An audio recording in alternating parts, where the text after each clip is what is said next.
But I know everyone is talking about this and the chat panel's buzzing already with the incomings, the outgoings. So we'll get to the transfer side. I mean, Florian Friday, I know you're away. I know you've caught up and watched all the various things like me, read all the interviews. We shouldn't undersell just how good Florian Friday was, should we? No, it's just a massive signing, isn't it?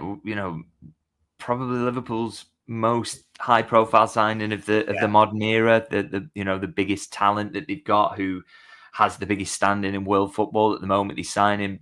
We've said Thiago was maybe that in recent years, but obviously he was kind of he was the back end of his career because he retired at Liverpool essentially, and Liverpool didn't see the best of him because of the injury reasons, and where he was up to with his contract was a part of the factor of how they managed to sign him as well. So whereas this, I mean, it's absolutely huge money, a potential British transfer record for a 22-year-old who has seemingly got the world at his feet and is now in theory going to give his best years to Liverpool. It's absolutely humongous, really. And you're a bit wary about, you probably don't want to go over the top on this stuff because the game is played on grass, and you look at some of Chelsea's signings recently that they've talked up who've gone on to be absolutely terrible.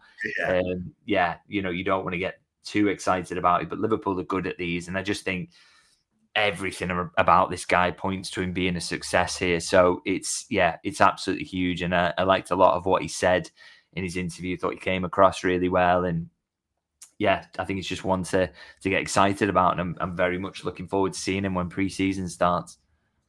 I mean, there was so much to like about what he said. There was almost a seriousness, but understated in a way. But just for those that have missed it, I mean, I love this quote.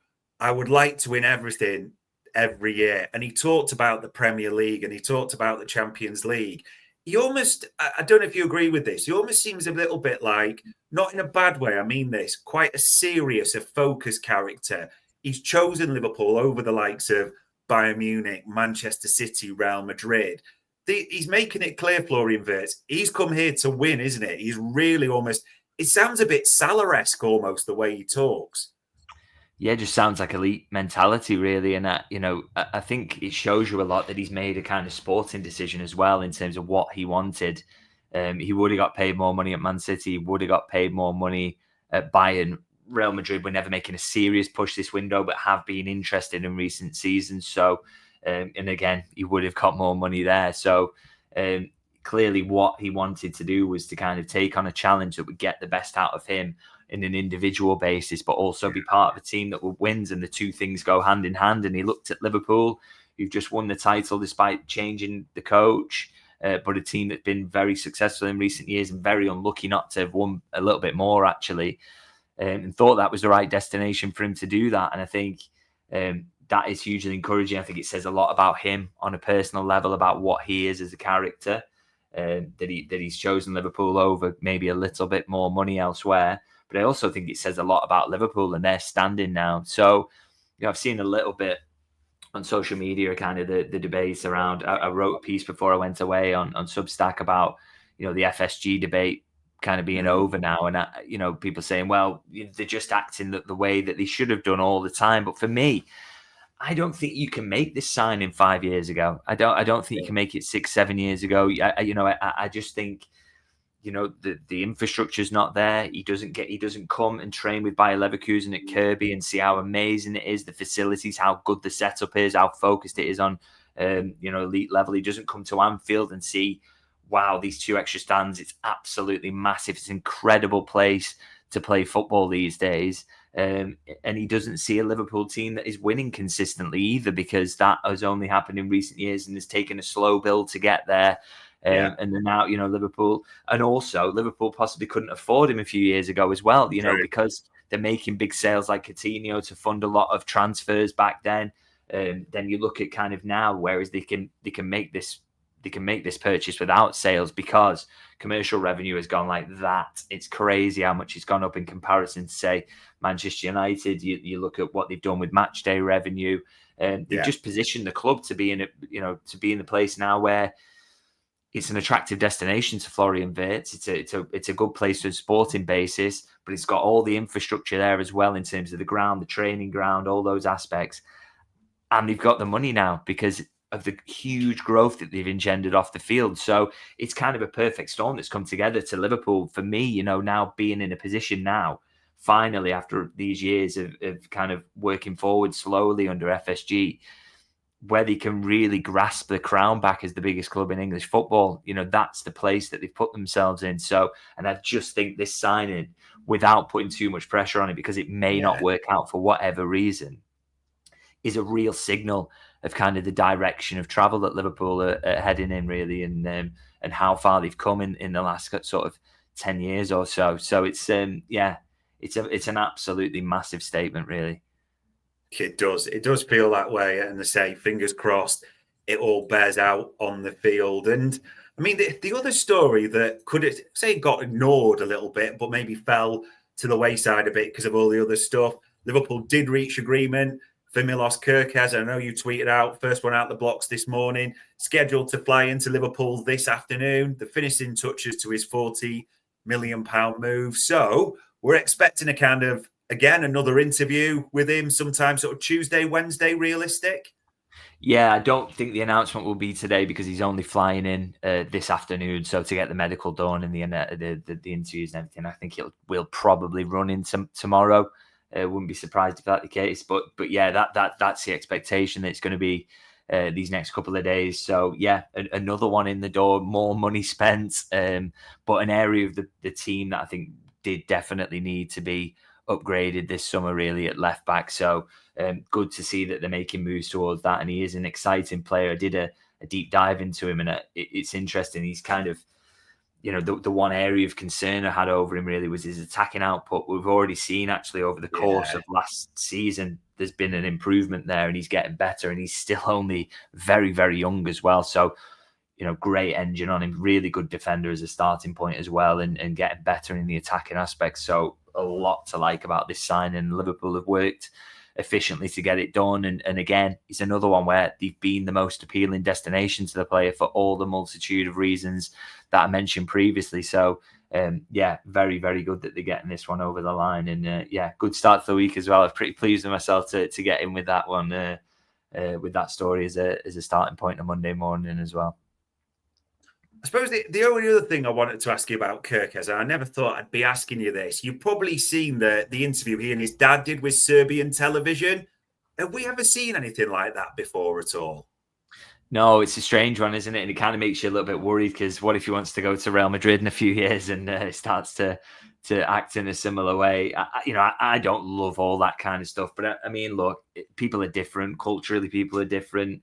You've probably got to kind of accept that sometimes. Sometimes they'll be honest. I mean, we've seen it from Slot this season, for example, some honesty that maybe people have thought, oh, that's very different to Jurgen or whatever. So, and I don't think there's been a kind of clear disrespect of Bournemouth, because I think there's always been a clear direction of travel in those talks, which is that Liverpool haven't been trying to put the pressure on and saying he only wants us and we're going to lowball you. I think there's always been, okay, can we just knock you down slightly from 45 million, and then everybody's kind of happy to shake hands on it, really. So I don't think it's been a kind of, like I say, a case of disrespecting. And yeah, seems a confident and an honest character, similarly to his dad, and maybe that's part of the reason he's an elite sportsman. And yeah, if he stays at Liverpool for a long time and wins a lot of trophies, then we'll forget about all this, I guess. Yeah, if he's a successful left back, that is all that matters. And I mean, sticking in defence, we'll talk about outgoings, of course, shortly, but probably the big one, the big name that's come up from various sources, with it looking like being one out, Marc Guéhi keeps being mentioned, doesn't it? Potential cut price move from Crystal Palace, England international, centre-back coming in. I suppose from what you're hearing, from what's come out, are you expecting Liverpool to make that move, maybe if the price is right? Yeah, a lot's going to depend on kind of what happens with Palace's demands around that. I mean, they were very, very firm with Newcastle, weren't they? The last time there was a bit of a transfer saga around Guéhi, and they'll say that they were completely justified in doing that, with having gone on to qualify for Europe and of course win the FA Cup. But it's, you know, obviously their position now is further weakened, isn't it? Obviously they've only got 1 year left on his contract now, so it's a case of do you want to take him into Europe and get that one season, or do you need the money? Or, we've seen Liverpool take the decision that the money's not always worth it, and sometimes you will ride them to the end of the contract. But obviously, Palace don't generate as much cash. It's a bit more of a difficult call for them to make. And also, if Guéhi's keen, do you want to really stand in his way as well? So there's a few decisions for them to make, but it feels like one where compromise will be possible. But it's kind of early stages at the moment in terms of working out where they stand with that. And Palace will want to get a decent chunk of money for him. So, we see how that one progresses, really. But he's an interesting name. He's a good player, and going to be doing a deep dive into him on YouTube and slightly later today as well, if anyone wants to watch that. So picked out a few interesting things from that. So, he's an interesting name. And, one Liverpool definitely interested in, but we'll see whether it gets done or not. Yeah, there's a lot of thoughts on whether it's him, Konate, and we'll come to the outgoing section a bit later. But I suppose sticking on the centre half, a few of the patch journalists have been saying this, and just pulling this from Lewis Steele's Twitter account, he's mentioned actually the main goal was to sign a young defender who could eventually replace VVD, as much as we're talking about Marc Guéhi, and a few others have mentioned it. I'm guessing it's similar things that you're hearing from the club or from that side as well. Yeah, I mean, you can see it in the names that have come out for the last few months, really. There's so many of those kind of 21, 22, 19, 20, that kind of age of centre-half that have been linked to Liverpool. So they're quite clearly looking in that market, really. I mean, it's interesting to me that Diomande has been linked to Palace, who he's someone I thought Liverpool might kind of think about as sort of that long-term centre-half, really. So, it's an interesting one. And I can't quite kind of work out at the moment whether... is Guéhi interest separate to this? Is it maybe linked to a kind of, is Joe Gomez, where's he up to at the moment? Very, very hard to say. And then you still sign your young centre-half alongside that. It's quite hard to kind of unpick that one at the moment, if I'm being honest. But I think it's, Guéhi himself is still kind of younger, isn't he? So, it'll be interesting to see where they go with that. Obviously, Hato's someone they do like. He can play left back as well. So if you end up selling two left backs, that makes you think he can, cover it in a couple of positions. So I think Hato's one to keep an eye on. I know he mentioned Lekebra there as well, actually. I had some information yesterday that there hasn't been any contact just yet with Lekebra, so or his camp as of kind of yesterday. So don't think anything's moving on that one. But again, he's probably someone who's on the radar given age, likely price point, who he plays for, that kind of thing. He's on the radar, but nothing's kind of moving on that one at the moment, I'd say. So, not one I can kind of give anything kind of concrete on at the moment, but we'll kind of see how things work out as they develop. It does also feel like you alluded to, before anyone definitely comes out, stuff's going to have to move. There's the Joe Gomez question as well at the same time. And if Marc Guéhi seems more likely, we'll wait and see if anything develops with any other centre-half. And I suppose the forward situation is always the most interesting, and this name just won't come away. And everyone keeps saying the same thing, isn't it? And even this week, stories on the Newcastle-Liverpool side, it's still the case that Isak is clearly Liverpool's dream target, as Romano and others quoted, but it's just still unlikely right now, isn't it? Yeah, I don't want to kind of be too down on this because, there's clearly... It's not impossible on the basis that, you're hearing about it so much. I don't think it's been completely slammed down on the Newcastle side, certainly not by multiple journalists saying it's, totally impossible. And if there was kind of a joint brief like that would head out, then you'd think, okay, they're really not going to sell. So, you ally that to the fact that Liverpool are clearly very interested, as they should be, and they feel like the money will be there maybe to do a deal like that, because if Nunez leaves, if Diaz leaves, and the money's right on those fronts, then the money's there to do a deal like this. But I still kind of hold on to that skepticism. A lot about this window has already kind of surprised me, if I'm honest. I think a lot's going out the window of the things I used to assume on the basis of how things were working under Jurgen Klopp. So I don't want to rule this one out for all those reasons, really. But it's kind of hard to brush off the skepticism about this one coming off, because so many things have to happen and have to go for Liverpool for it to work. So Darwin Núñez has to go for a decent fee, which, it's more looking like European interest than Saudi interest at the moment, which makes that difficult to raise a certain amount of money. Obviously, Luis Diaz, does he want to go to Saudi? Is that bid going to come in? Does that come together? Liverpool aren't kicking him out the door, but if it's right, then that starts to move. Then you do raise the money, and then you've got that availability there to spend. But so those things have got to come together from the Liverpool side of things for it to happen. But then also, Newcastle have just got into the Champions League. They just won a trophy. He's got 3 years remaining on his contract. They've got no reason to kind of cut a deal at anything even close to reasonable for arguably the best centre forward in the league. So it just looks really, really difficult to do. And I know I don't want to be that guy who's kind of playing it down because or saying there's no chance. I just think it's difficult. We kind of have to be realistic about that. Maybe we get a nice surprise. Maybe Núñez goes to Saudi, Diaz goes to Saudi. The money's crazy for both, and then all of a sudden Liverpool can go a bit higher than he might have thought for Isak. But they will also have a limit on what they'll want to go to as well, and what Newcastle will deem worthwhile for them to do, because obviously, like I say, there's that 3 years on the contract, and for Liverpool, they will have in the back of their minds the injury record. If we sign him for anything over 150 million and then he starts to pick up more injuries, that's a bit of a problem. So just a lot of things there that make me think, it's possible, yes, and they'd love to do it, but is it doable? I just find it very, very hard to see. But I think at the moment, if you want to hold out hope, it's very early in the window and things change really quickly and things change all the time. And the interest is definitely there in doing the deal. So, a long way to go to I certainly wouldn't be sitting here ruling it out, but it's, a lot has got to come together, as I say. And probably another one, I don't know if we can't rule it out as well, similar, this name just seems to have come back to the fore. I mean, it looked like Ekitike was heading to Chelsea, but he said he's turned them down, and quite a few suggestions that he's almost waiting to see what happens with Liverpool. Is this still in the, similar to Isak, you can't rule Ekitike out just yet? Yeah, no one at Liverpool is ruling him out at the moment, which, sometimes if there's a nonsense link around, they will kind of just happily shut that down. So no one's doing that with Ekitike. And again, I'd be in a position here where kind of, if Isak's the dream target that, previous years, Liverpool would have just said it's him or nobody. We're going to sit tight. We're not going to do anything.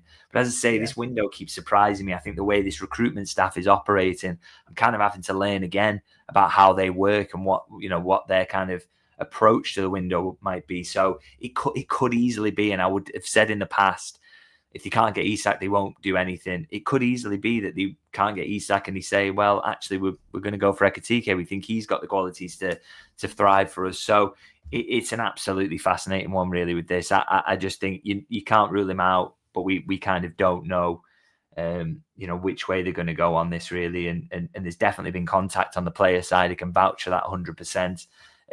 But in terms of it turning into anything, still seems kind of early days in the window. And I know for a fact that Liverpool would like to get a couple out the door in attack before they sign anyone else there. So we will have to see movement on Núñez, potentially on Diaz as well. Chiesa is a one who looks likely to leave as well. So there will have to be some outgoings there before we see any movement on incomings in the forward line. So Ekitike, Isak maybe be parked till later in the summer.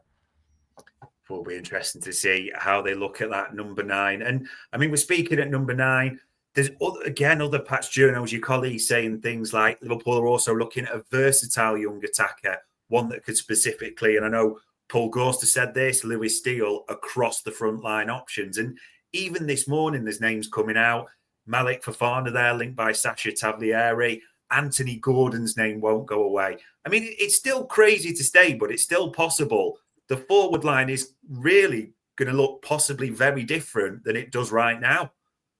Yeah, again, this is the aspect of it that's really surprising me. I mean, I think I've been saying on this podcast for a while, I think they'll want to limit turnover. I can't imagine them completely ripping things up and starting again. But I just think with every link that comes out, you don't want to buy too much into kind of, there's been a transfer link, that means this is happening. But it just a lot of everything you're kind of hearing is that there's a lot to a lot of these links that there is going to be something in them in terms of outgoings and the incomings as well. So, yeah, it is. I do think they're just very much of a mindset that they are happy to kind of rip it up, which it's just a huge step change from what we've been used to, really. And it does make sense for them to look for that versatile attacker, whether that's instead of just an out and out striker. Yeah. I kind of wonder. And again, this is speculating because it's quite hard because it's early in the window and not everything's concrete at the moment outside of this first few transfers that they knew they were going to do. But it's really interesting in terms of what the approach is kind of, if you can't get Isak and they don't think that's possible, do they feel that Ekitike is too raw? And then they think, well, okay, we just get the best possible forward that we can get. And then, is that already Florian Wirtz and you play him in a false nine? Or is it kind of, and Anthony Gordon comes back onto the table and you kind of move back for him and kind of use him all across the front line to make sure everybody's getting games. It's like I say, it's really, really difficult to kind of work out what they're doing. And I think for Fofana, by the way, the talk there of him being a Chiesa replacement, who's going to want to come and do that role at the moment? That's right. What's that, like kind of 300 minutes across the season total, barely any Premier League appearances. If Liverpool's fitness record continues as it is, do they need 6 forwards or 6 frontline forwards who are like established internationals? I'm not entirely sure. So that's another element to consider as well, is whether are they really going to go into next season with 6 forwards? I don't know, because 5 plus maybe giving Rio and Gamoa more time in the League Cup, etc., to me seems a more sensible approach. But yeah, like I say, I keep getting surprised constantly in this window, so we will see. Yeah, there's no way of guessing the final numbers in or out right now. We'll see how it all develops. And sorry, right just to come in on that, actually. Sorry, Kathy there mentions in the comments about kind of AFCON, the disruption of that. It's already been said, by the way. So we're thinking about forwards being signed, etc. And Chiesa would clearly have played more in that situation. But Liverpool were absolutely adamant that this is a position that Jeremy Frimpong can play going forward. So again, you've got to kind of consider that looking at the forward options, he is an option there and he can play there. He's not necessarily going to be the starting right back every week. I think Conor Bradley's going to play a lot of games. And I think there's potential for Frimpong to play the odd game in that kind of right wing role. So again, could you see them really, even if they sell Diaz, Núñez, Chiesa, can you see them adding Ekitike, on top of Wirtz, who they've already got, and then another forward, and then another forward on top? It starts to become too much. I think Frimpong is going to be an option on that right hand side, so that is also worth factoring in.